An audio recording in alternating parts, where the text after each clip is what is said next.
안녕하세요. 나, 네, 뵈왔던 분들도 계시고 처음 뵙는 분들도 계시네요.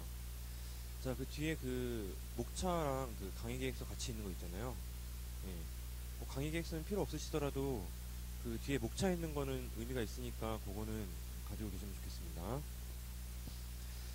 자, 이 강의가 그 이제 12일 정도 진행이 되는데 사실 그렇습니다. 이제 그 학원에서는 이제 12일 정도 강의가 학생들에게 분명히 필요하고 또 이제 이론 정리가 계속 하면서도 분명히 좀 부족한 부분들이 있을 거예요. 그쵸? 아직도 모르는 부분들이 좀 있고 물론 또 걱정이 많이 되실 겁니다. 경제학 때문에요.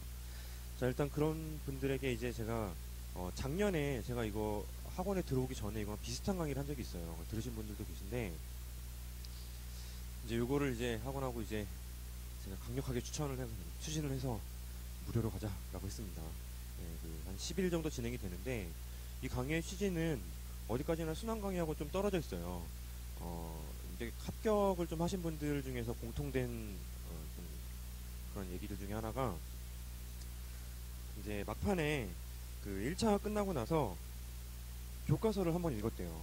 교과서를 한번 쭉 읽으면서 내용 정리를 쭉 하신 분들이 있습니다. 네, 그런 분들이 뭐 필요 조건은 아니지만요. 합격하신 분들 중에서는 상당히 많은 분들이 그래 내가 교과서를 한 번 정도는 읽어줬다 뭐 이런 얘기들 제가 많이 들어요. 근데 사실상 그게 되게 힘들죠, 그죠? 뭐 시간도 빡빡하고 또 삼순환 또 일정 진행되면서 분명히 이제 내가 그간 이제 묵혀뒀던 경제학 지식을 그리고 이제 묵혀둔 정도가 아니라 이제 기억이 안 나는 것들을 끌어올리는데 분명히 시간이 많이 걸립니다. 책을 읽을 엄두가 안 나실 거예요. 자, 그래서 이 강의는 이제 한 2달 남짓 남았죠? 2달 전, 2달도 안 남았나? 이제 얼마 안 남았는데 이제 삼순환 스케줄은 끝나셨죠. 그죠? 스케줄이 끝나고 그럼 이제 삼순환 때 공부한 내용들을 다시 펼쳐보시면은 분명히 내가 공부한 내용인데 뭐 새로운 느낌으로 다가오시는 내용들이 많습니다. 자, 그래서 좀 이제 교과서를 한번 읽어보자는 취지로 볼 수도 있어요. 물론 제가 교과서를 읽진 않습니다. 교과서를 읽진 않지만 한번 같이 읽어보면서 내용 정리도 해보고 뭐 스케줄은 한 12시 정도까지 강의가 잡혀 있는데 랜덤이에요. 목차 보시면은 양이 어마어마합니다. 그죠? 어마어마해요. 자, 여기 있는 내용들을 뭐 차근차근 뭐 일일이 뭐 지금 시작하시는 분들에게 그 대상으로 하는 것처럼 설명하면은 뭐 12일이 아니라 뭐 24일도 모자라요. 자, 이 강의의 그 어떤 그 컨셉은 어디까지나 지금 굉장히 빠른 속도로 제가 이론을 정리를 해드릴 겁니다. 어차피 경제학을 한 번 더 보셔야 되는데 이제 혼자 그 복습을 하시기에는 분명히 조금 시간적으로 좀 부족할 수가 있어요. 그죠? 시간적으로 부족하실 수 있으니까 뭐 아시는 내용들, 또 모르는 내용들이 있다면은 체크를 한 번씩 더 하시는 게 좋습니다. 이제 그 강의 계획서 보시면은 권장 사항이 제 교재가 저 밑에 팔아요. 예, 밑에 팝니다. 재고도 넉넉하고요. 항상 풍족한데요. 예, 그 교재를 만약에 제가 수업을 들으시면서 여러분들이 그 좀 빠르다. 예, 물론 속도는 빠릅니다. 예, 뭐 이해하는데 굉장히 좀 시간이 좀 많이 걸리고 만만치 않다 싶으시면은 교재를 구매하시는 거를 권장합니다. 저렴해요. 저렴합니다. 그거 팔아도 저 하나도 돈이 안 남아요. 예, 마진을 완전히 제거하고 뭐 어디까지나 수업 자료의 일환으로서 제가 만든 그 교재거든요. 제 수업을 들으신 분들은 교재 가지고 계시니까 그거 꼭 들고 오셔가지고 뭐 필기하셨거나 그런 부분을 다시 한번 점검해 주시면 되겠고요. 만약에 뭐 필요 없으면은 됐습니다. 안 가져오시고 그 제가 지금 이제 그 요약집으로 나눠드린 거를 토대로 설명을 드릴 거니까 거기에 이제 필기하셔서 뭐 내가 이 정도면은 충분히 감당이 된다 싶으시면 안 사셔도 되고요. 왜냐면 저에게 그 이윤이 전혀 안 났기 때문입니다. 만약에 그 내용을 들으시면서 뭔가 좀 새로운 개념들이 내가 모르는 내용들이 좀 나오고 다시 한번 정리를 하면 괜찮겠다 싶으시면은 교재를 구매하시는 것도 나쁘지 않습니다. 교재가 얇아요. 150페이지 정도, 미시 150페이지, 거시 150페이지 정도 되니까요. 부담이 별로 없습니다. 그 교재는 그 답안을 여러분들이 작성해야 된다. 제가 교재를 쓸 때 답안을 작성한다는 마음으로 썼어요. 그거보다는 조금 더 길게 썼습니다. 조금 약간 길게. 실제로 문제의 배점에 따라서 뭐그 정도 분량이 요구될 수도 있고 아닐 수도 있어요. 자, 뭐 거두절미하고 바쁜 와중에 뭐 교재 홍보 따위나 할 수 있을 수는 없죠, 그죠? 일단 그 바로 한번 그거 보겠습니다. 요약집 한번 봐주세요. 요약집을 봐주시면은 제가 작년에 한번 그 답안 특강 뭐 방학 때 한번 공부하시라고 나눠드린 자료, 예, 그걸 토대로 내용이 조금 더 추가가 됩니다. 예, 그건 굉장히 얇고 간단한 그래프만 나와 있는 거고, 요거는 간단한 설명 이제 플러스 이제 간단한 수식 정도가 들어가 있고, 어디까지나 이제 필기 하실 분들이 좀 필요한 자료가 있으면은 거기다 이제 체크하시라고 나눠드린 자료고요. 그리고 이제 목차에서 보시면은 분명히 여러분들이 좀 강하다 생각하는 파트가 있고, 이 부분은 좀 봐도 봐도 모르겠다 생각하는 파트가 있을 거예요. 그 매일같이 나오셔가지고 뭐 복습하셔도 괜찮지만 취지는 그렇습니다. 내가 좀 부족한 파트가 있으면은 그 파트에 나와서 복습하시고, 내가 그래도 좀 자신 있다 싶으신 파트는 뭐, 뭐 문제를 풀어보신다던가 자가학습하시고, 그런 취지에서 목차를 처음에 나눠드린 거고, 스케줄이 제가 아까 12시까지 되어 있는데, 예, 속도가 좀 빠를 거예요. 어쩌면 2시간 반 정도에 끝날 수 있을 수도 있고요. 한 3시간 반 정도 걸릴 수도 있습니다. 랜덤이에요. 랜덤입니다. 네, 염두에 두시고 점심 식사 스케줄 같은 것들을 조절하시면 될 것 같습니다. 자, 그러면 오늘 이제 5월 13일 월요일 코스 보시면은 사실 오늘 할 내용은 그 시험의 출제 빈도는 최근에 좀 떨어지고 있는 추세입니다. 자, 좀 떨어지고 있는 게 사실이고, 그렇다고 해도 뭐 아예 그냥 안 나오는 파트는 절대 아니죠. 소비자의 효용과 관련된 파트입니다. 자, 내일 이제 불확실성 파트가 있고 여러분들이 좀 싫어하시는 파트인데, 오늘 파트는 아무래도 경제학을 처음 하시는 분들이 가장 열심히 하는 그 부분이 아닌가 싶어요. 그래서 그래도 좀 낫습니다. 그래 나아요. 자, 따라서 오늘 내용은 조금 해당 파트들을 좀 연계할 수 있도록 내가 혹시라도 놓치고 있는 부분들이 있는지 체크하시면 될 것 같아요. 자, 그 요약 정리집 1페이지 보시면 되겠습니다. 일단 그 모든 수업은 항상 초반에 제가 미분을 간단하게 말씀을 드리는데, 요거 한번 먼저 말씀을 드려볼게요. 그 경제학에서 요구하는 미분이 많지가 않죠. 그죠? 처음에 공부를 시작할 때는 조금 걱정이 되는데, 실제로 문제를 풀고 공부를 하다 보면은 되게 요구되는 미분 테크닉은 별로 없습니다. 그죠? 자, 근데 우리가 어릴 때 수학 공부를 할 때 계산만 따지면은 오히려 고3 때 고2 때 하는 공부가 훨씬 더 많아요. 양이 사인 코사인 막 이런 거 나오잖아요. 자, 근데 경제학에서는 테크닉은 별로 필요 없는데요, 미분을 내가 왜 해야 되는지에 대해서는 훨씬 더 깊게 공부를 좀 하셔야 됩니다. 실제로 우리가 MRS라는 개념이 어떻게 보면은 X축과 Y축이 있으면은 여기 뭐가 있어요. 그죠? 예? 예, 그쵸. 이게 무차별 곡선입니다. 사실 MRS는 접선의 기울기예요. 그죠? 접선의 기울기인데 마이너스잖아요. 마이너스인데 그냥 마이너스를 플러스 시킨 겁니다. 따라서 MRS를 다른 말로 표현하면은 마이너스 dx분의 dy예요. 그쵸? 그럼 dx분의 dy라는 개념이 가로축분의 세로축이잖아요. 그죠? 가로축분의 세로축이면은 나 사실은 MRS 공식 몰라도 이거 풀 수 있어요. 풀어낼 수 있습니다. 자, 그런 어떤 개념적인 마음으로 접근을 하기 위해서 일단 미분의 개념을 조금 이해하셔야 되겠는데요. 교재 가지신 분들은 챕터 1입니다. 첫 번째, 미분을 하기 위해서 테크닉이 많이 필요한 게 아니에요. 그죠? Y축, 세로축입니다. A, X, 알파 있어요. 자, 어떠한 형태의 미분이든지 우리가 이렇게 바꿔주면은 문제가 안 생기죠. 그죠? D, X분의 D, Y는 이게 뭐예요? 좌변도 Y도 X에 대해서 전미분을 하고 있는 거예요. 그죠? 자, 오른쪽은 상수는 놔두고 알파가 앞으로 나가고 X의 알파 마이너스 1. 이거 모르시는 분 없습니다. 모르시는 분 없어요. 자, 이게 그냥 가장 기본적인 미분이라면은 우리가 이런 식으로 되어 있는 수식이 있죠. Y는 3의 X의 제곱 플러스 Y의 제곱에 Y가 있죠. X의 제곱이다. 그럼 얘는 비슷한 형태로 보이지만 사실은 이 안에 X만 구성이 되어 있는 게 아니잖아요. X의 제곱 플러스 X잖아요.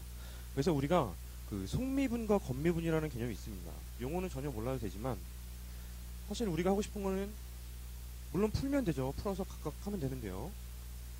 이거예요. 그죠? 이겁니다. 따라서 여기 적혀있는 X를 내가 실제로 미분하는데 이걸 바로 이런 공식을 적용할 수는 없는 거예요. 그래서 위아래 빌려옵니다. 요 안에 적혀있는 이 친구를 통째로 분자와 분모에 빌려오면은 이제는 내가 할 수 있는 미분이 된다는 거죠. 이걸 A로 놓고 이걸 A로 놓으면은 이게 똑같잖아요. DA분의 D 3A의 제곱 거의 비슷한 형태가 됩니다. 따라서 이 친구를 그냥 3A 기수가 앞으로 나가고 1 빼주고 뒤에 있는 건 할 줄 아는 미분이잖아요. 곱하기 2x 플러스 1 뭐 여기까지만 하면 되는 거죠. 실제로 미분 우리가 계산을 복잡하게 하라고 문제가 주어지지 않아요. 웬만하면은 어떤 공식을 접근 도출하는 측면에서 이런 이제 계산들이 좀 필요하게 됩니다. 여기 구태여 이름을 표현하면 속미분, 겉미분이 되는 건데요. 경제학에서는 그래도 좀 많이 쓰입니다. 예. 얘가 속미분, 겉미분이나 다름이 없어요. 그죠? y를 x에 대해서 직접 미분할 수 없으니까 분자 분모에 d를 붙이다 보니 그냥 사라지고 요것만 남는 겁니다. 자, 요거 이제 합성미분이라는 게 있는데 합성미분은 사실 계산을 하라고 시키진 않고요. 공식을 도출하는 과정에서 많이 필요합니다. 아모르조 로빈슨 공식을 도출할 때도 합성미분을 사용하게 되고 나중에 그 마샬 러너 조건 도출할 때도 합성미분을 사용하게 됩니다. lnx 미분하면 x분의 1이죠. 그죠? 자, 요거를 풀어봐야 내가 정리해서 미분할 수가 없단 말이에요. 자, 그래서 내가 여기서 누가 저한테 와서요. 이 친구의 접선의 기울기를 물어봐요. 그럼 저는 dx분의 dy를 질문을 받은 거죠. 그래서 이제 x에 대해서 전미분을 하게 되면은 합성미분은 공식이죠. 앞에 거를 미분하고 앞에 걸 미분하면 2x 플러스 1이죠. 그리고 뒤에 걸 그냥 놔둡니다. 플러스 이번엔 앞에 걸 놔두고 뒤에 걸 미분하면 x분의 1이네요. 네, 이러면 돼요. 누가 나한테 와서 이 함수의 접선의 기울기를 물어봐요. 그러면은 되게 불쾌하죠, 질문이. 장난하냐 지금 나랑. 어떻게 생겼는지도 모르겠다 이거예요. 맞죠? 그러면은 여기 그럼 x가 얼만데? 물어보면 돼요. x가 얼만데? x는 3이야. 그래? 어떻게 여기 접선의 기울기. 그럼 이대로 대답해주면 되죠. 3. 7 ln 3에다가 여기 뭐 해가지고 뭐 그거야. 막 이렇게 대답하면 됩니다. 네, 불쾌한 질문을 받았으니까 우리는 불쾌하게 대답하면 돼요. 자, 여기까지 공부하시면은 사실 미분 테크닉적인 측면에서는 더 할 게 없습니다. 네. 사실 이거 뭐 한 20분 정도만 공부하면은 경제학에서 요구하는 미분은 사라집니다. 다만 우리는 사실 미분을 할 줄 아는 게 문제가 아니고 이제 개념을 좀 이해를 하셔야 되는 거예요. 경제학에서 대부분은 우리가 공부한 내용이 주어진 선택 집합 중에서 나의 무차별 곡선을 원점에서 최대한 멀리 보내려면은 여기 접해야 되니까 자꾸 이 친구의 dx분의 dy가 필요한 거잖아요. 그죠? 뭐 요거는 우리가 계속 봐왔기 때문에 공식을 그대로 적용합니다. mrs xy는 pi분의 px야 하면서 적용합니다. 풀 줄도 알아요. 그죠? 근데 실제로 우리가 좀 어려워하시는 파트 중에서 그런 공식이 없는 파트가 있어요. 네? 공식이 없는 파트가 있으면은 이게 뭐야? 이게 손실함수예요. 손실함수가 있으면은 손실함수는 막 이런 식으로 나와 있단 말이에요. 그래서 손실함수의 접선의 기울기를 내가 미분을 통해서 직접 계산해야 되는 일이 있습니다. 자, 그래서 요거를 간단하게 원함수를 제가 한번 가정해 보겠습니다. y의 제곱은 뭐 k라는 어떤 크기를 가진 원이에요. 그죠? 경제학에서 1사분면을 제외한 나머지는 고려할 필요가 없습니다. 웬만하면 마이너스 수요, 뭐 마이너스 가격 이런 개념이 없기 때문에 그렇죠. 자, 그럼 얘를 누가 저한테 이거 딱 원함수라고 해서 원함수가 생겼죠. 원함수입니다. 그럼 누가 나한테 와서 물어봐요. 또 이번에 dx분의 dy가 얼마냐? 그러면 이제 확 짜증을 내면서 y는 너무한다 너. x의 제곱 루트 씌우고 이제 이거를 미분하려고 노력을 하는 거죠. 대충 손미분, 겉미분을 하면 할 수 있을 것 같아요. 근데 실제로 경제학에서 이런 것들을 이렇게 풀면은 이제 교수님들이 바보 취급하세요. 바보구나. 야, 여기에서 dx분의 dy가 필요하면은 요 가로축으로 미분하면 됩니다. 그냥 전미분하시면 돼요. 그럼 반드시 dx분의 dy가 나와요. x로 전미분한다. x가 변하면 y가 변합니다. 그래서 y는 상수가 아니에요. 그렇죠? x가 변하면 y가 변하니까 못 없애고 dx분의 dy가 남는 겁니다. 자, 얘 x로 미분하면 dx죠. 그리고 y의 제곱을 내가 미분하려니까 바로 미분할 수 없는 개념이 되니까 여기서 숨어있는 dy를 내가 빌려오면은 생기잖아요. 그죠? 앞에 거 미분하면은 2y고 뒤에 거 미분하면 dx분의 dy는 뭐 줄일 수가 없죠. 그죠? 그리고 k는 특정한 크기를 나타내는 상수죠. 그죠? 내가 x를 변화시켜도 원의 크기가 변하지 않습니다. 따라서 제로가 되는 거예요. 자, 그러면은 미분을 했을 때 이렇게 구성이 되어 있으면 얘는 정말 넘기고 나누고 아무거나 해도 상관없습니다. 내가 지금 질문을 받은 건 dx분의 dy야. 다 넘기니까 마이너스 y분의 x가 튀어나옵니다. 그러면 저는 이제 답하면 돼요. 접선의 기울기 x 얼만데 안 가르쳐줍니다. y는 얼만데 이것도 안 가르쳐줘요. 그러면은 비율만이라도 알려달라 이거예요. x가 몇 개고 y가 상대적으로 몇 개인지. 네, x가 한 개고 y가 아니지. x가 두 개고 y가 한 개래요. 그럼 기울기가 마이너스 2가 됩니다. 마이너스 2가 돼요. 마이너스 2. 요런 좌표가 되는 거죠. 그죠? 요건 크기가 특정되어지지 않은 그런 이제 원입니다. 원. 등이라는 개념이죠. 자, x가 제로예요. x가 하나도 없습니다. x가 제로면 기울기가 0이 돼야겠죠? x가 제로고 y만 다 쓰는 이 포인트에서 분명히 기울기는 제로가 됩니다. 그죠? 이번에는 y가 제로예요. y가 제로면 기울기는 무한대가 돼야겠죠? 기울기가 가팔라지다가 y가 제로인 점에서 분명히 무한대라는 걸 우리가 알고 있단 말이에요. 자, 이게 별거 아닌 것 같지만 실제로 좀 난이도가 요구되는 파트에서는 내가 그냥 막 이렇게 줍니다. 그러면 함수가 있죠. 거기에 대해서 가로축분의 세로축, d 가로축분의 d 세로축을 도출할 때 활용이 되고, 지금 와닿지 않아도 제가 그 파트 가서 다시 말씀을 드릴 겁니다. 자, 여기에 그 적용되는 파트는 미시에서는 정보경제학 파트가 있어요. 네, 좀 난이도가 높은 문제 중에 하나고요. 거시에서는 재량과 준칙에서 재량을 결정할 때 우리가 활용을 하게 됩니다. dx분의 dy, du분의 d, 파이가 필요하죠. du분의 d 파이. 자, 그런 파트에 넘어가서 정리하시면 되겠고, 요거는 진짜 별거 아닌데요. 좀 실수하시는 그 답안을 작성하면서도 조금 이제 핀트가 안 맞거나 뭔가 이렇게 곡선이 움직이는 만해를 따질 때 조금 핀트가 안 맞는 부분 중에 하나가, 실제로 기울기가 이렇게 주어집니다. 기울기가 이렇게 주어져요. y r 평면에서 is가 있다는 거예요. 그럼 현재 균형이 어디예요? 네? is만 가지고는 모릅니다. 몰라요. 만약에 수급 불균형이 없다라고 한다면 이 위 어디 한 점 중에 하나라고 답을 할 수 있겠죠. 여기 LM도 있습니다. 그럼 현재 균형이 어디예요? 네? 몰라요. 모릅니다. 균형점으로 요 점으로 이동할 거라는 사실을 알고 있어요. 그죠? 근데 이런 데 있을 수도 있죠.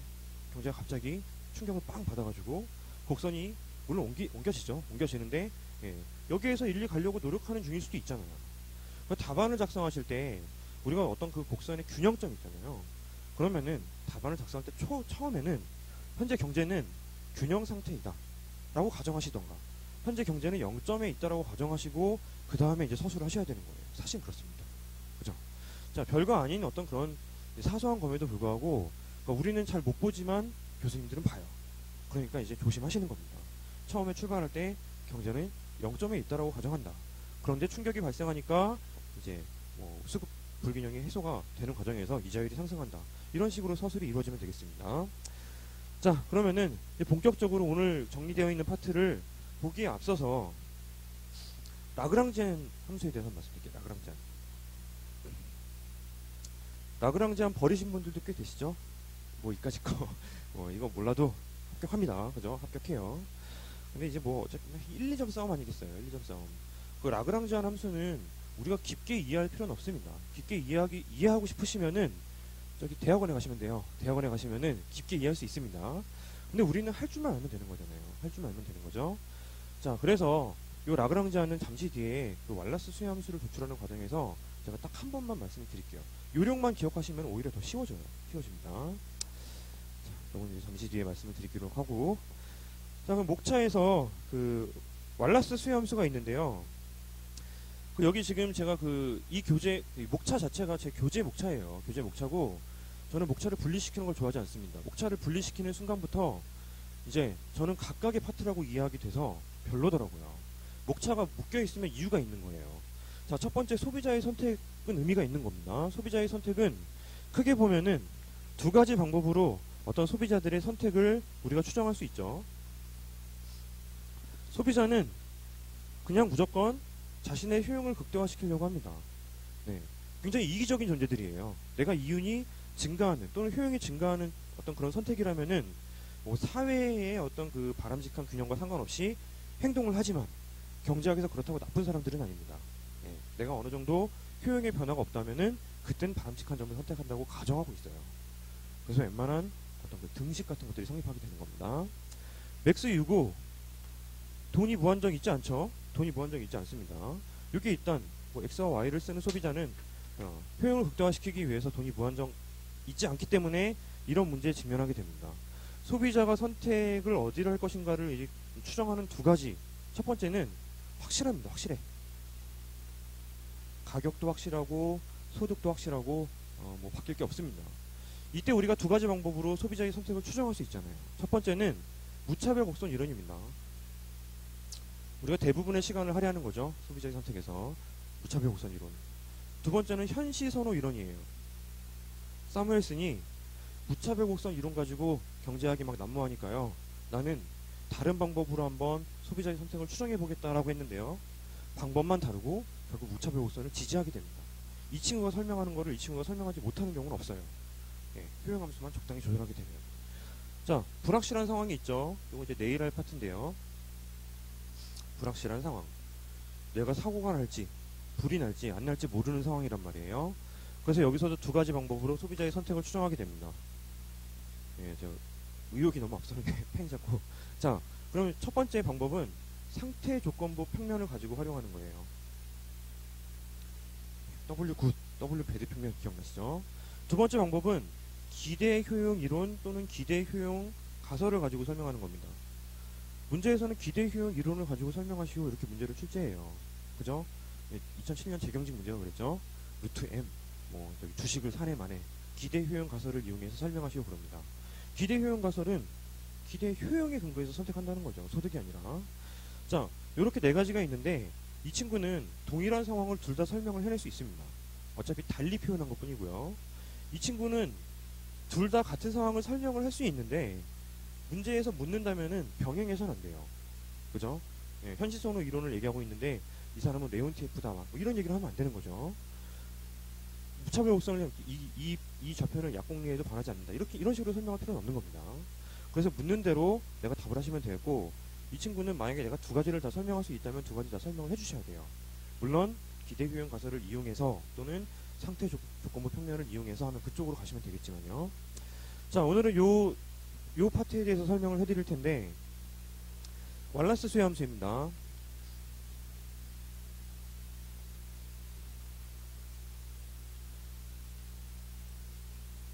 왈라스 수혜함수를 우리가 보통 수요 곡선이라고 해요. 보통 수혜함수.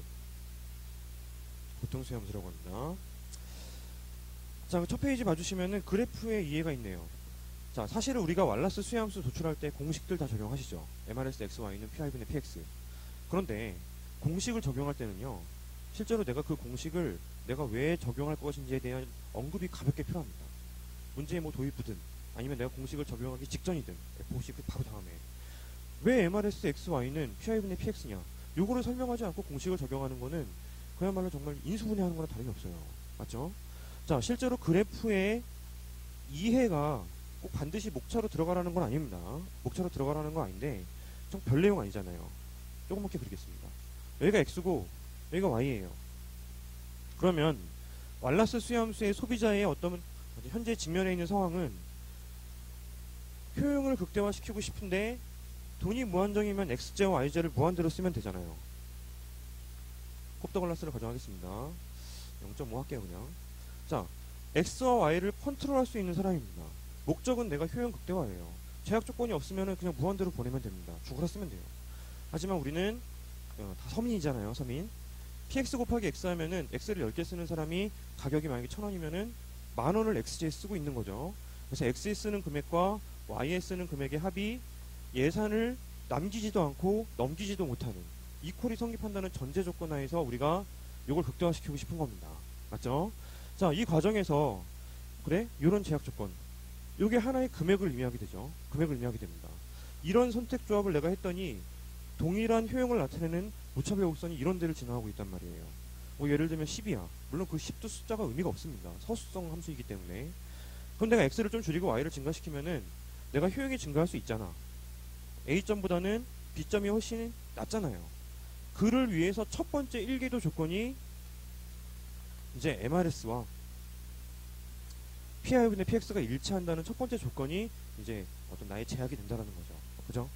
자, 요거는 이제 MU Y분의 MU X예요. 이거 계산해 보시면 뭐 이거는 제가 연습해 드릴 게 아니고요. X분의 Y 나옵니다. 네, 그쵸? 네, 편미분하고 편미분하면 그렇습니다. 그리고 그게 예산선의 접선의 기울기인 PI분의 PX와 일치해야 된다는 게 저의 첫 번째 조건이 된다는 거죠. 이런 점에서는 접선의 기울기가 서로 다르단 말이에요. 자, 여기 적용하게 되면 따라서 pxx 이퀄 pyy 이게 바로 저의 1기도 조건입니다. 정확히 밝히면은 거기에서 이걸 만족시키는 점에서 x와 y의 소비 비율을 결정을 해야 된다는 게 정확한 이제 대답이 되겠죠. 대답이 됩니다. 그런데 얘는 보세요. 소득과 상관없이 우리가 정한 어떤 원칙이잖아요. 그죠? 그러니까 얘가 ICC예요. 소득이 증가할 때 내가 어떤 궤도를 그려야 되는가. 그 소득과 상관없이 나는 항상 이런 조건을 만족해야 되죠. PX와 PY가 변하지 않는 이상은 나는 요 수식 자체가 이제 ICC 수식이 되는 거예요. 그렇습니다. 물론 요걸 이제 1궤도 조건이다. 이런 식으로 이제 말씀을 하기도 하고요. 자, 어디까지나 얘는 PY와 PX라는 어떤 그 기울기 때문에 결정된 저의 어떤 목표가 되고, 주어진 소득 내에서는 X를 몇 개를 써야 되느냐라는 문제에서는 보세요. 여기 대입해서 X제 수요함수가 바로 도출이 됩니다. 제가 즐겨 쓰는 문구는 예산선의 도입 이런 말보다는 그냥 제약 조건의 도입이라는 말을 더 즐겨 써요. 왜냐면 다 제약 조건의 대입을 해야 되기 때문입니다. 그래서 안 틀려요. 안 틀립니다. 대입하면은 X로 정리하면은 2px분의 m이 되는 거고, Y로 정리하게 되면은 2py분의 m이 되는 거. 정말 기본적이라는 거죠. 실전에서는 0.5로 안 나오고 알파로 줍니다. 알파로 꼼꼼하게 정리하시면은 여기 1-알파와 알파가 따라 나오게 되겠죠. 따라 나오게 될 겁니다. 자, 요 내용이 이제 수렴수를 도출하는 과정에서 우리가 이렇게 끌어낸 개념이면은, 제가 아까 말씀드렸다시피 라그랑지안으로도 이걸 문제를 해결할 수 있는가에 대해서 말씀을 드려보겠습니다. 사실 그 작년이었나요? 그 공유제와 관련된 문제죠. 공유제와 관련된 문제에서 뭐 전통 공예품을 만들면 어쩌고 저쩌고, 뭐 업을 만들면 어쩌고 저쩌고. 사실 여기에서 계산하는 건 별 문제가 안 됩니다. 근데 여기에서도 충분히 라그랑지안을 활용할 수 있었습니다. 이제 앞으로 제가 이제 그 각각 시장에 대해서 설명을 드릴 때 여러분들 이제 세뇌를 당하게 될지도 몰라요. 여기 제약 조건이 있잖아요. 그리고 목적함수가 있잖아요. x와 y 사이의 관계가 있죠, 지금. 그죠? 그러면 각각에 대해서 편미분한 값을 0으로 만드는 건 의미가 없어요. 왜? x가 변하면 y도 변하거든요. 그러니까 각각에 대해서 편미분한 값을 0으로 만든다. 이런 계산 방법을 적용할 수가 없습니다. 제약 조건을 없애진 그 이후에 그 다음에 적용이 가능해요. 따라서 이 친구의 제약 조건을 없애는 게 어쩌면 y로 정리해서 x에 집어넣는 방법을 쓴다거나, 그죠? 그런 방법이 되게 복잡하잖아요. 정신이 하나도 없죠. 그래서 이제 라그랑지 하는 사람이 정말 공식입니다. 공식. x의 0.5, y의 0.5, 그리고 플러스 람다라는 새로운 변수를 빌려온다는 거예요. 그러면 여기에 m-pxx-pyy 그대로 부호 바꿔줘가지고 정리하시면 되겠습니다.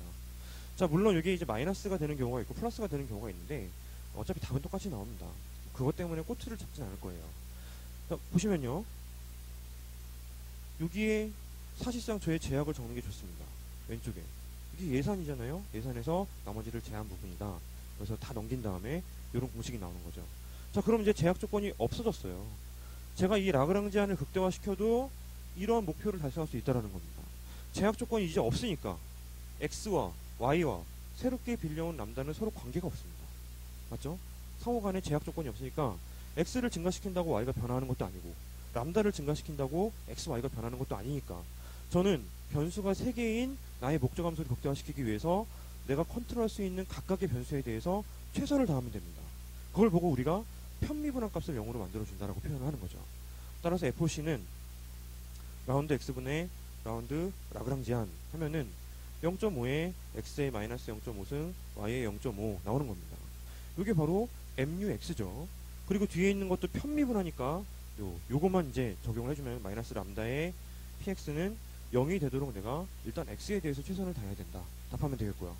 y에 대해서도 라그랑지안을 적용해보니 0.5의 x의 0.5승 y의 마이너스 0.5가 되고요. 얘도 람다의 p, y가 됩니다.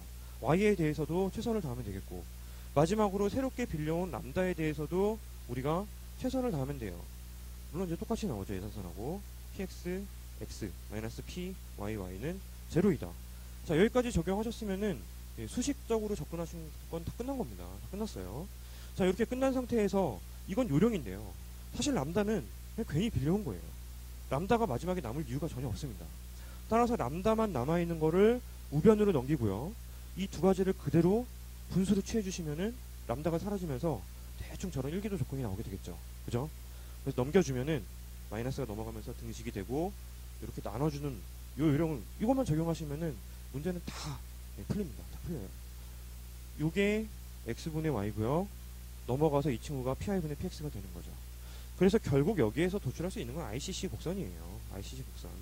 다시 한번 요것도 만족해야 되니까 수요 곡선까지 도출이 되는 겁니다. 아시겠죠? 자, 사실 라그랑 제한을 활용하시면 좋은 게 점수가 높을 수밖에 없는 게 대부분 요 MRS를 적용하시면서 제가 서술을 안 해요. 내가 왜 이 공식을 적용하는지, MRS가 무엇인지에 대해서. 아니 뭐 그렇게 따지면은 교수님이 잘 알지 않습니까? 아무것도 안 써도 돼요, 답안에. 다 아시죠? 하고 딱 이제 웃으면서 넘어가면 됩니다. 근데 실제로 답안에서 우리가 점수를 가르는 거는 정말 사소한 것들에 대해서 이걸 적용을 해줬는지 아니면은 이제 뭐 그냥 공식만 적용한 것처럼 보이는지 여기에서 조금씩 점수가 갈려요. 문제별로 한 1, 2점씩 갈리면은 전체는 막 10점, 20점이 되는 겁니다. 근데 얘는 편한 게 실제로 요거는 어디까지나 라그랑지안이라는 공식이고 내가 정말 이 수식을 풀어주기 위한 거고 그래프도 나중에 설명은 해야 되겠지만 그래프가 없어도 뭐 답을 끌어내는 데는 전혀 지장이 없단 말이에요. 맞죠? 답을 끌어내는 지장이 없기 때문에 얘는 다짜고짜 공식을 풀어주고 나중에 이게 사실은 MRX와 PY분의 PX가 일치하는 바로 그 점이다라고 하면서 그래프를 설명하시면 됩니다. 네. 자, 뭐 방법으로 따지면 그렇게 어려운 내용이 아닌데 좋아해요. 여기 딱 보면은 되게 반갑습니다. 여러분도 한번 생각해 보세요. 여러분들이 이제 채점자입니다. 채점자. 막 채점을 하는데 다 MRS, XY, MRS 채점하고 오케이 하고 넘어가다가 이런 게 튀어나오면은 혹시 이 학생은 공부를 심도 있게 했는가? 예. 그러면서 조금은 이제 긍정적인 마인드로 답안을 바라볼지도 모릅니다. 그렇기 때문에 좀 활용할 수 있다면 활용하시는 게 좋겠고, 요건 버릴 게 아닌 것 같아요. 한 두어 번만 정리해 보시면은 뭐 경제학에서 사실 뭐 많이 요구하지도 않고요. 많이 요구하지도 않고 또 경제학은 잘못 생각하시는 게 10점이면은 한 페이지를 써야 된다고 생각하시는데 그렇지 않습니다. 실제로는 6페이지 반만 쓰시고도 80점 가까이 나오신 분도 봤어요, 제가.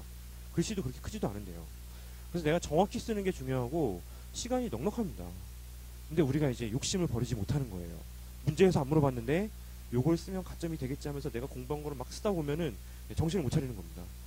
시작했으니 마무리를 지어야 돼. 자, 그런 것들은 좀 막아주시는 게 좋겠고요. 필요한 걸 적는 과정에서 시간이 많이 요구되지 않습니다. 자, 어찌됐건 여기까지는 이제 제가 라그랑 제한으로 풀려면은 이런 방법으로 적용하면 된다라는 요령만 말씀을 드린 거예요. 정확히 말하면은 그 제약 조건이 없는 두 개의 변수가 나의 목표를 극대화시키는데 둘 사이에 관계가 없어요. 그러면은 x를 가지고 내 목적식을 위아래로 끌어올리는 과정에서 다른 게 변화하지 않으니까 각각에 대해서 편미분한 값을 0으로 만들어주는 겁니다. 두 번째 변수를 내가 이 전체를 극대화시키기 위해서 거기에 편향돼서 편미분한 값을 0으로 만들어줘도 왼쪽에 x가 최선을 다했다면은 거기에 대해서는 뭐 변화하는 게 없기 때문에 그렇습니다. 개념상으로 이제 정리를 하려면 정말 제가 말씀드렸듯이 대학원에 가야 되고요. 우리는 대학원에 가면 안 되니까 이 정도 그냥 방법론적인 측면만 정리하시면 되겠습니다. 자, 그러면은 그 1페이지에 두 번째 보시면은 수요함수는 도출했고 두 번째 그 수요함수로부터 도출 가능한 개념들 있죠. 그 밑에 세 가지가 나와 있습니다. 자, 이 목차 자체는 좀 기억을 해주시는 게 좋을 것 같아요. 문제에서 다짜고짜 엥겔 곡선이 어떻게 생겼냐고 물어봐요. 최근에 그렇진 않습니다. 분설형으로 많이 묻기 때문에. 엥겔 곡선이 어떻게 생겼냐? 엥겔 곡선이란 소득이 변함에 따라서 수요량이 어떻게 변하는지에 대해서 설명해주는 곡선이잖아요. 그죠? 소득과 수요량과의 관계를 나타내는 게 사실은 이겁니다. 이거 수요 곡선이에요. 수요 곡선. 그러니까 일단 첫 번째 수요 곡선으로부터 도출 가능한 개념들 하시면은 처음에 수요 곡선은 그냥 당연하죠. 이건 수요함수 도출한 거고 이게 나의 어떤 수요 행동 메커니즘이라는 거예요. 주어진 가격 체계 내에서 x만 놓고 봤을 때요. px가 변하면 나는 x는 이런 식으로 내가 소비를 하겠다라는 일반적으로 우리가 직선이라고 생각하는 수요함수, 수요곡선을 대체하는 거죠. 그죠? 또 공부를 많이 하신 분들은 탄력성이 항상 1이 된다는 것까지 기억을 하고 계실 겁니다. 자, 그릴 수 있으면 그리라는 거예요. 요거를 뭐 7줄 써가지고 그리라는 게 아니고 한 2-3줄 정도로만 간단하게 그리시는 겁니다. 엥겔 곡선. 엥겔 곡선은 어디까지나 소득이 변화할 때 나의 수요량이 어떻게 변하는지를 설명해 주면 되는 곡선이잖아요. 근데 여기 지금 여기 나와 있습니다. 소득과 수요량과의 관계가 나와 있으니까 그걸 그대로 빌려와서 원점에서 뻗어나가는 직선을 그리시면 되는 거예요. 그래서 엥겔 커브 끝내면 되는 겁니다. 자, 이거 뭐 어렵지 않고요.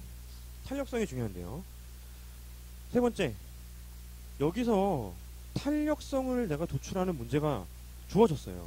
그러면은 내가 가장 먼저 찾아야 되는 거는 바로 여기인 수요곡선입니다. 수요함수.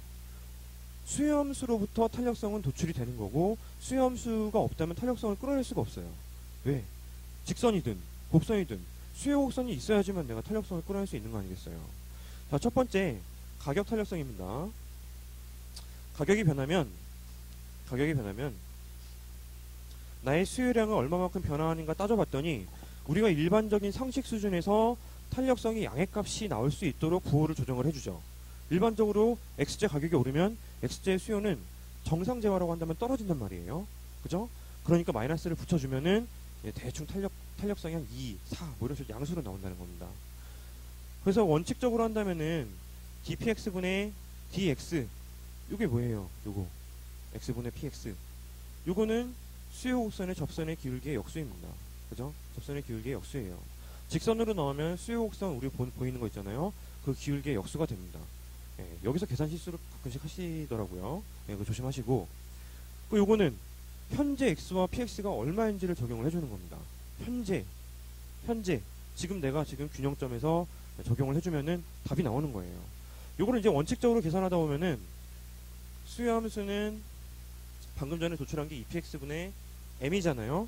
그래서 요거를 내가 필요한 게 dpx분의 dx죠. 따라서 얘를 그냥 px로 전미분하시면 돼요. 그럼 좌변은 dpx분의 dx 내가 원하는 좌표가 나오게 되고, 우변은 이 친구를 제외한 나머지를 상수 취급하면서 조금 복잡하지만 답은 나오게 됩니다.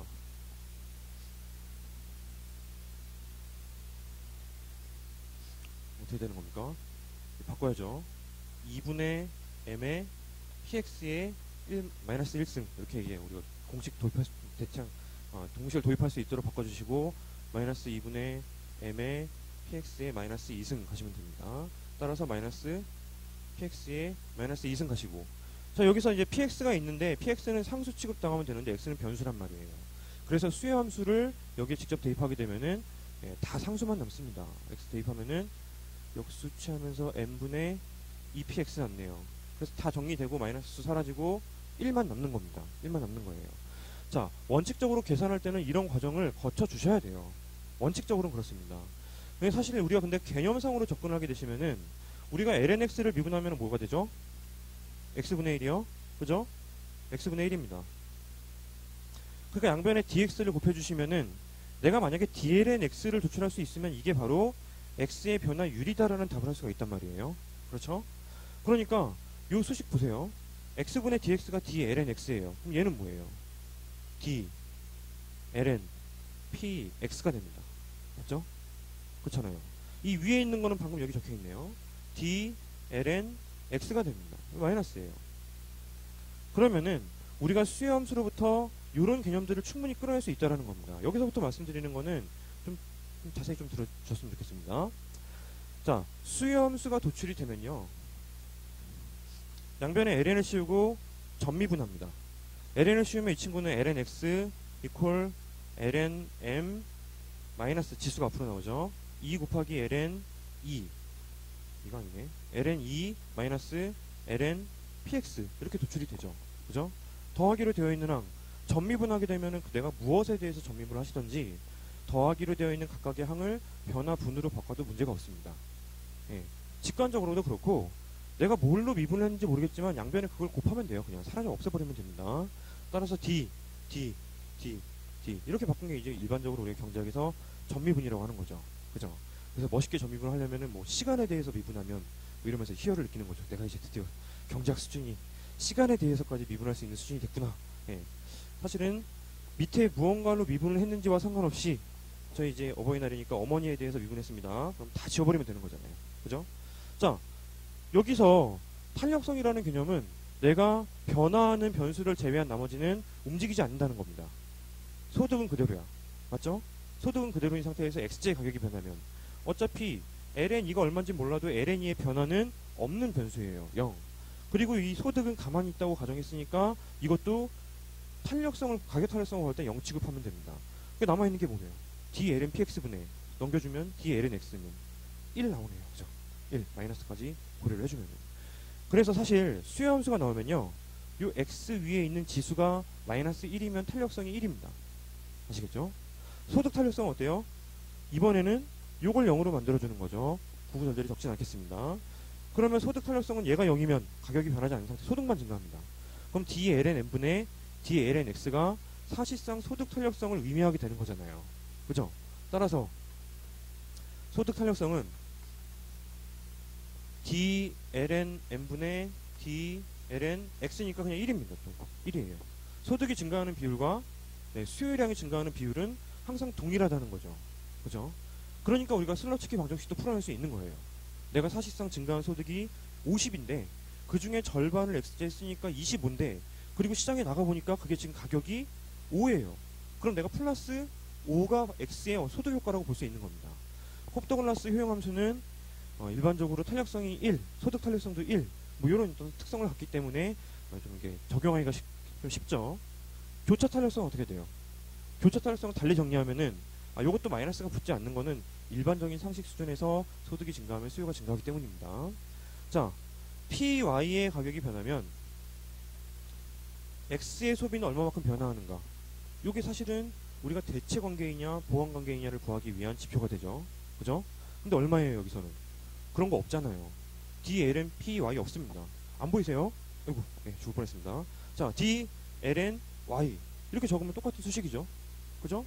다른 것들은 변하지 않는다. 그러면 DLNY분의 DLNX는 0이 되는 겁니다.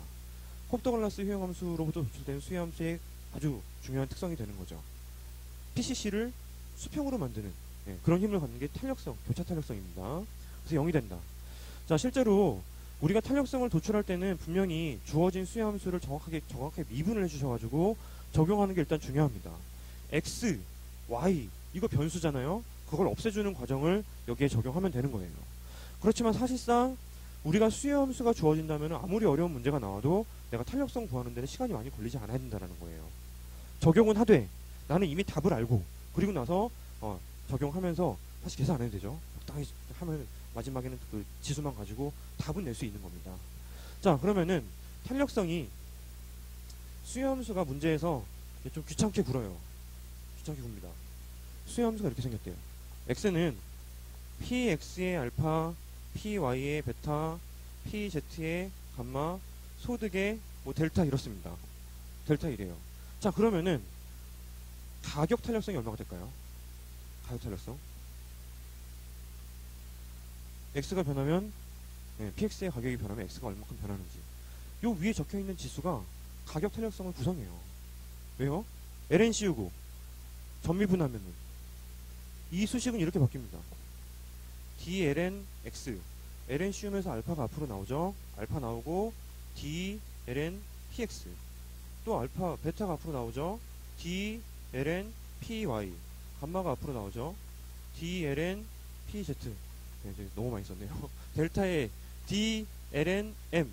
그러면 이제 우리가 요거만 가지고 이게 PY의 변화율이고 요거만 가지고도 PX의 변화율이라는 답을 우리가 할 수 있잖아요. 맞죠? 따라서 가격 탄력성은 물론 이제 공식은 뭐 dpx분의 뭐 이렇게 적어야 되겠지만 개념만 따지면 마이너스 d ln px, x의 가격 변화율분의 d ln x, x제의 수요량의 변화율이죠. 다른 거는 움직이지 않습니다. 움직이지 않아요. 그러니까 다른 건 다 제로가 되고 이 둘 사이의 관계는 마이너스 알파가 되는 거죠. 그죠? 그래서 일반적으로 가격 탄력성이 양수면은 적어도 기펜제는 아니다라는 답을 할 수가 있습니다. 적어도 기펜제는 아니다.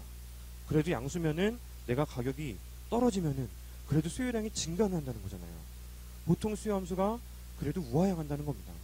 가파르면 필수제에 가까울 거고 완만하면 사치제에 가까울 거겠죠. 그죠? 그런데 만약에 이 알파 값이 지금 문제에서 어떻게 주어졌냐면요, 양수래요. 양수. 알파가 양수입니다. 만약에 알파가 0보다 크면 탄력성도 0보다 작은 거죠. 그럼 수요 곡선이 우상향하는 겁니다. 그런 제어를 뭐라고 해요? 가격이 변했더니, 가격이 올랐더니 내가 대체 효과에 의해서 X제 수요가 당연히 감소합니다. 근데 소득 효과가 X제 수요량을 대체 효과를 뛰어넘었단 말이에요. 이걸 보고 우리가 기펜제라고 하는 거죠.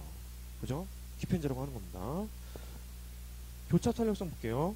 y 아니지 이렇게 적으면 안 되죠. 예, y가 바뀌었을 때 xj에 대한 교차 탄력성은 어떻게 되느냐?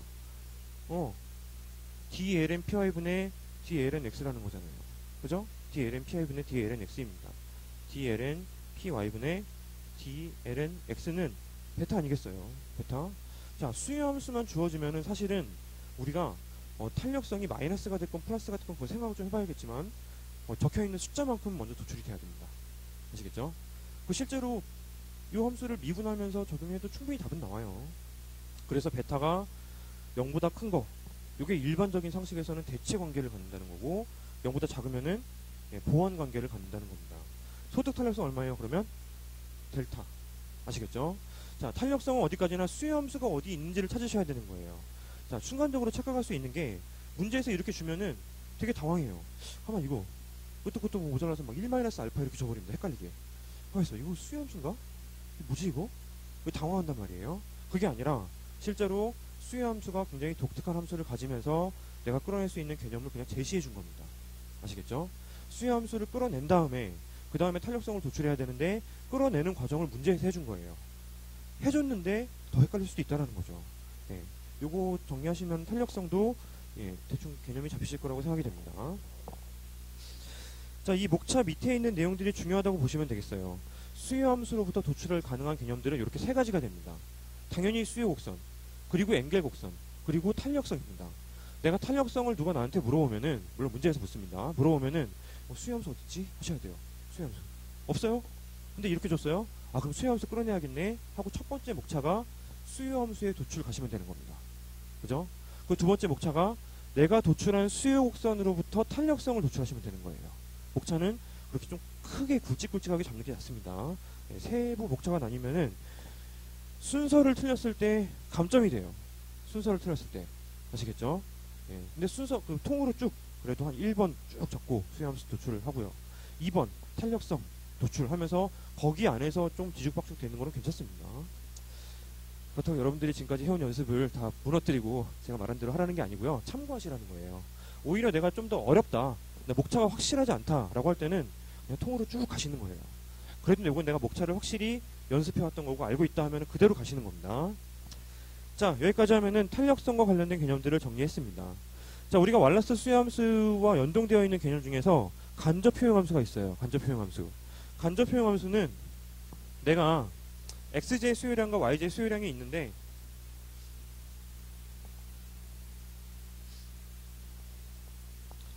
이렇다라는 거죠. 자, 일반적으로 효용함수는 상가?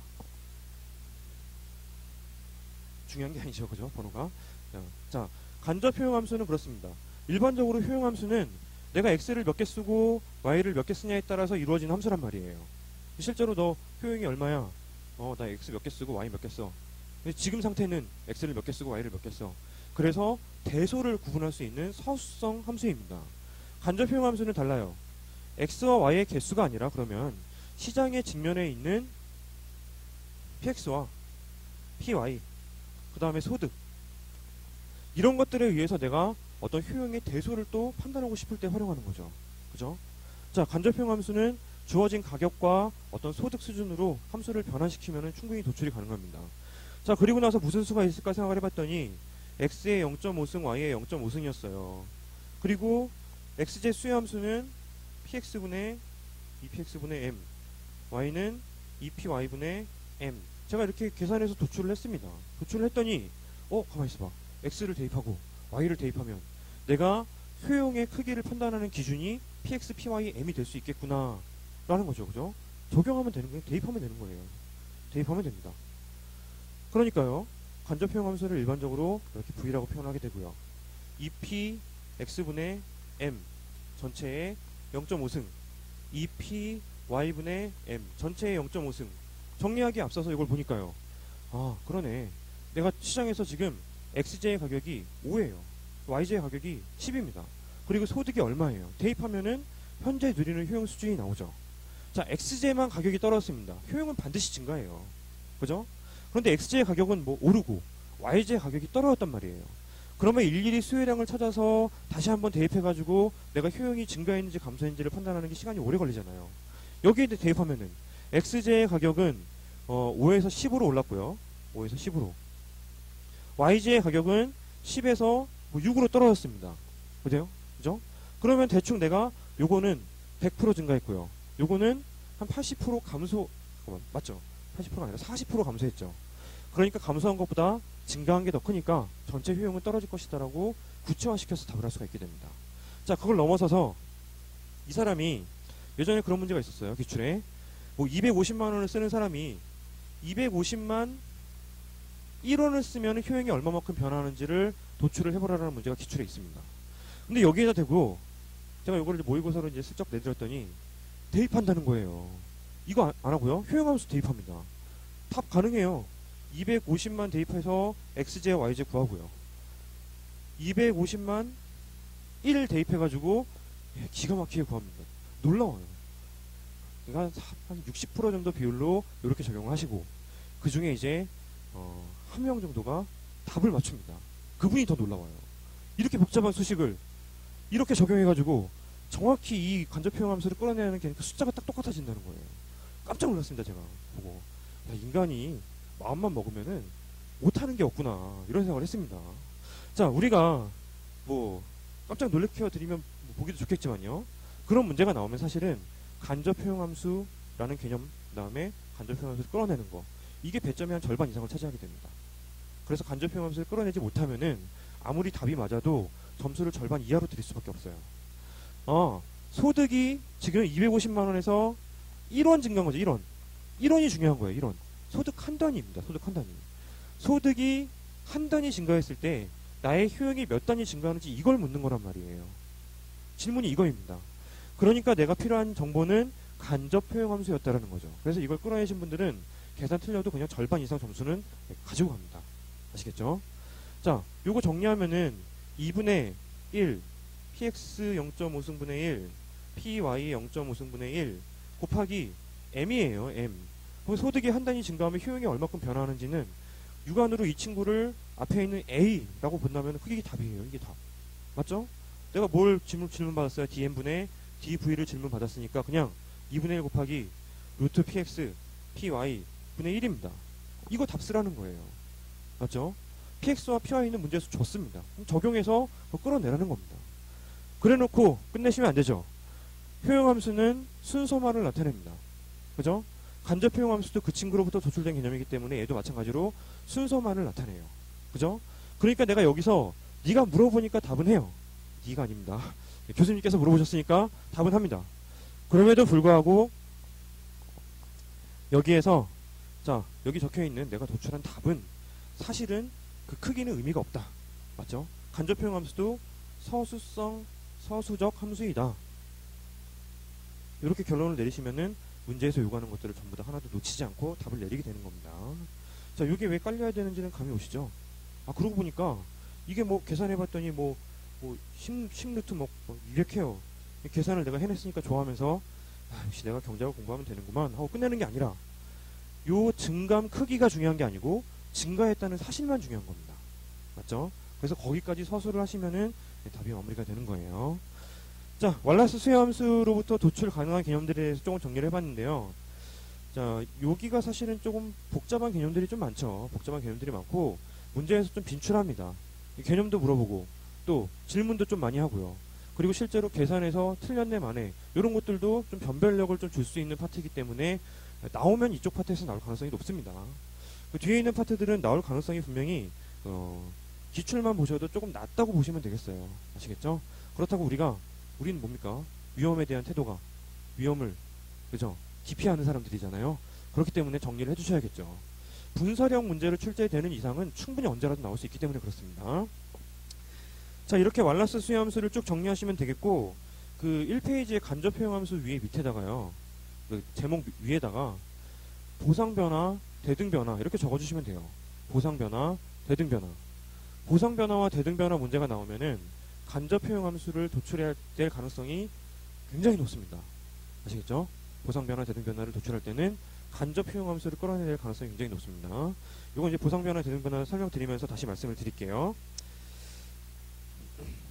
2페이지 보겠습니다. 제 마인드 교재 목차는 바로 그냥 힉스가 먼저 나오고 무차별이 3번인데 제가 순서를 좀 바꿨어요.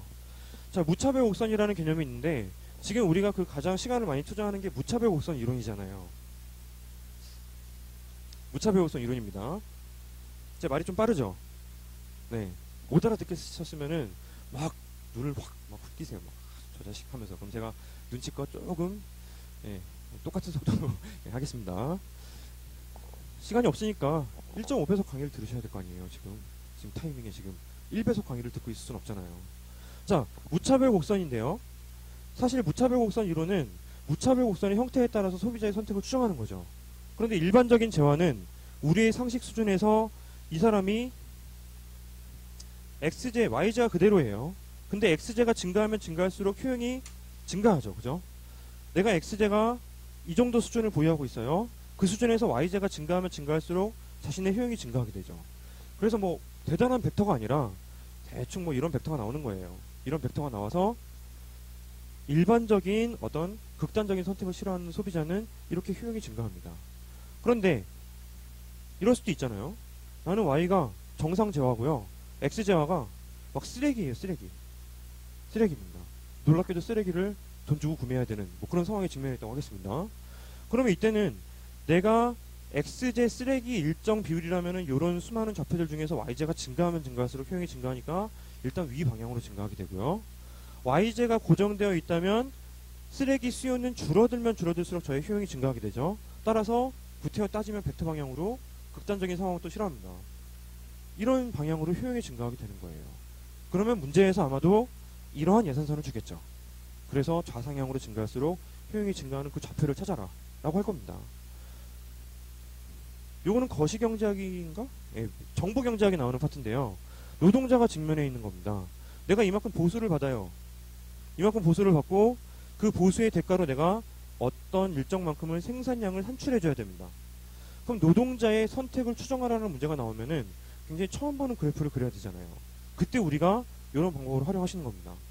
내가 일을 이 정도만 해주면은 보수가 증가하면 증가할수록 효용이 증가하죠. 그죠? 근데 내가 보수를 일정하게 고정으로 받는다면은 일을 적게 하면 적게 할수록 효용이 증가합니다. 그죠?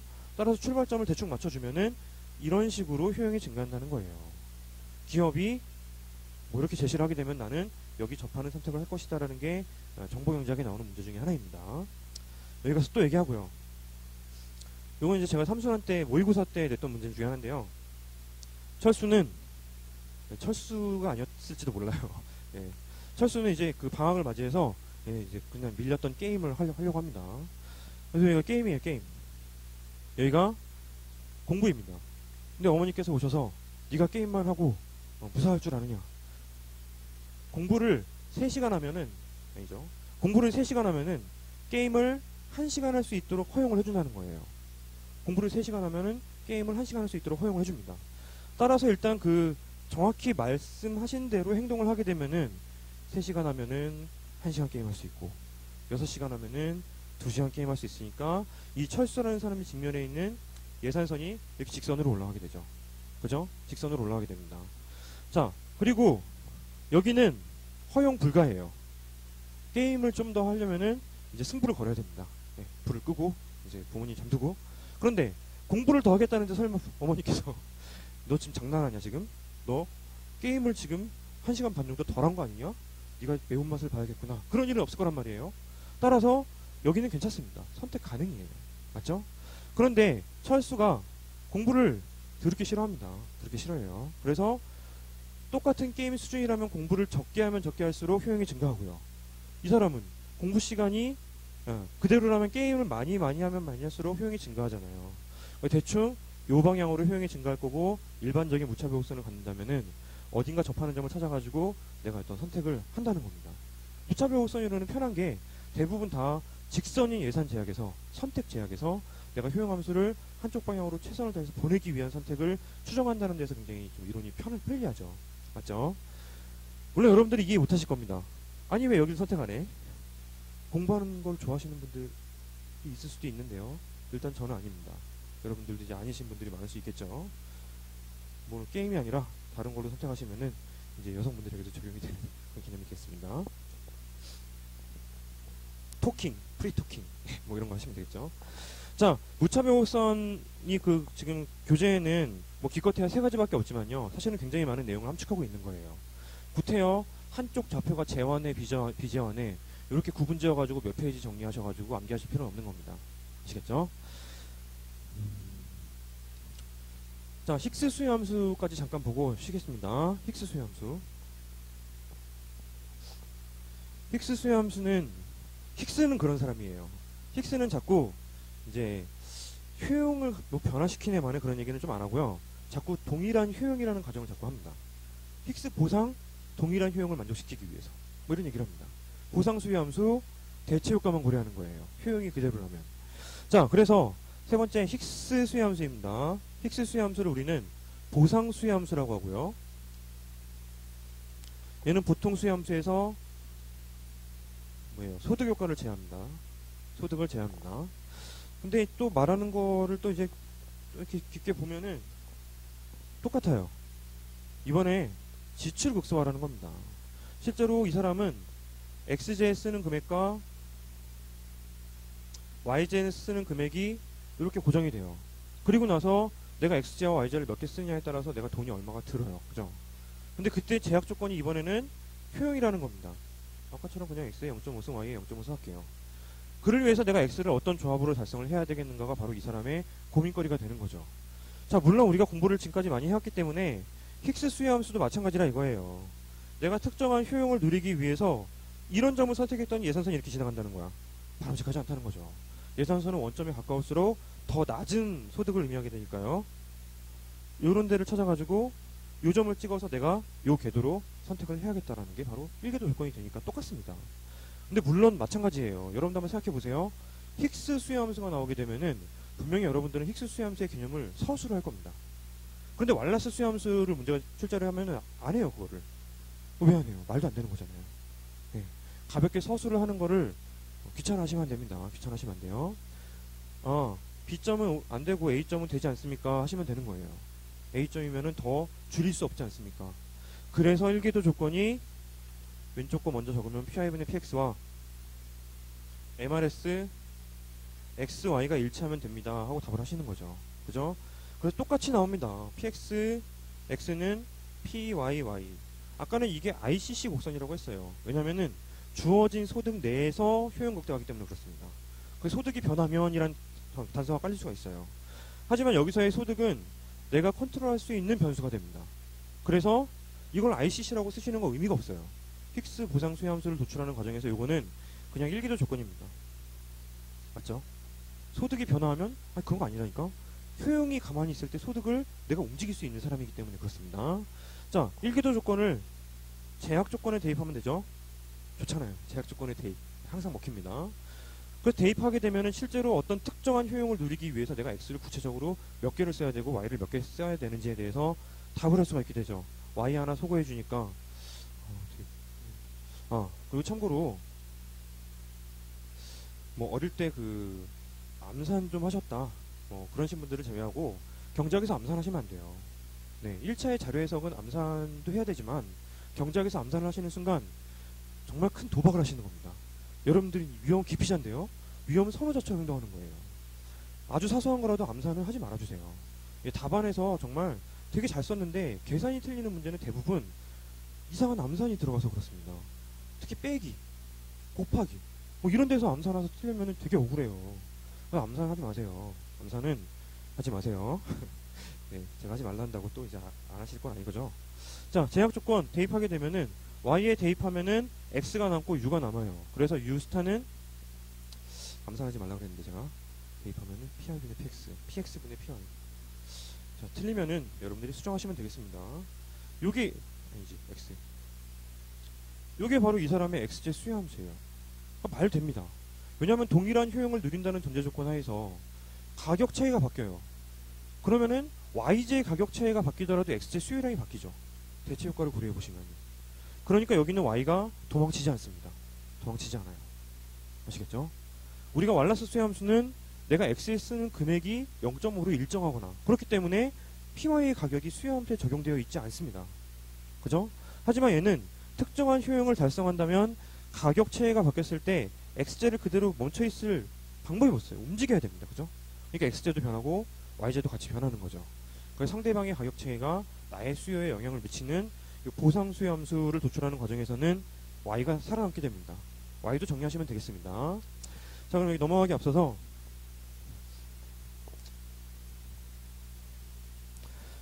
일반적으로 보세요. 일반적으로 x제만 놓고 보겠습니다. x제만 놓고 보겠습니다. x 수요량, x 가격입니다. x 가격이에요. 그럼 보상 수요 함수는 죽었다 깨어나도 우하향이에요. 대체 효과는 이 재화가 열등제이든 기편제이든 사치제이든 그런 것들을 반영하지 않습니다. 아시겠죠? 무슨 수가 있어도 보상 수요 함수는 우하향할 수밖에 없어요. 그런데요, 우하향하는 과정에서 가격이 떨어지겠습니다. 떨어지면은 수요량이 증가한다는 거죠. x제, y제를 수요하던 사람이 하나의 재화 가격이 떨어졌으니까 다른 재화의 수요를 줄이고 내 재화의 수요를 증가시키는 대체 효과를 반영한 부분이 분명히 우하향하는 수요 곡선을 형성한다는 거예요. 그죠? 자, 그런데 일반적인 정상적인 재화라면은 x제 가격이 떨어졌어요. 그럼 사실상 내가 소득이 증가한 거죠. 맞잖아요. x제가 가격이 떨어지면은 뭐 슬라치기 개념으로 예전의 상품 묶음을 사용한다는 전제 조건하에서 누가 나에게 돈을 준 거나 다름이 없습니다. 그죠? 소득이 증가하면 정상 재화라면 수요가 다시 한번 증가할 거 아니에요. 그러니까 보통 수요 함수는 더 완만합니다. 완만합니다. 그쵸? 자, 그런데 이게 정상제예요. 정상제. 그런데 이제 어떤 그 특정 재화는 굉장히 소득 증가율보다 어떤 소비 증가율이 더 큰 사치제라서 훨씬 더 완만할 수 있는 거죠. 탄력성도 크고. 자, 그런데 여기에서 열등제의 경우는 대체 효과와 소득 효과가 반대 방향으로 나타나게 됩니다. 대체 효과가 소비를 증가시켰다면 분명히 가격이 떨어진 거고, 가격이 떨어졌다면 내가 돈이 증가한 건데, 돈이 증가했을 때 열등제는 오히려 수요를 감소하잖아요. 그래서 그냥 일반적인 경우에는 대부분의 열등제들은 이게 보통 수요 함수가 되고 당연히 이게 열등제 정도가 되는 거예요. 근데 독특하게도 기편제의 경우는 대체 효과로 증가시킨 거를 거의 뛰어넘는 정도의 수요량이 변화가 발생한다는 거잖아요. 그래서 오히려 우상향할 수도 있을 정도의 어떤 수요 곡선을 형성할 수 있는 게 바로 기편제화가 되는 겁니다. 기편제화가 되는 거예요. 제가 아까 px 위에 있는 알파가 일반적으로 마이너스란 말이에요. 그죠? 그런데 그게 플러스가 되어 있으면은 그건 오히려 기편제이다. 열등제를 넘어서는 거예요. 그죠? 그런 제어가 될 수 있으니까 수요 곡선에 따라서 이렇게 정리하시는 거 중요한 것 같습니다. 네, 잠시만 쉬었다가 이어서 보겠습니다.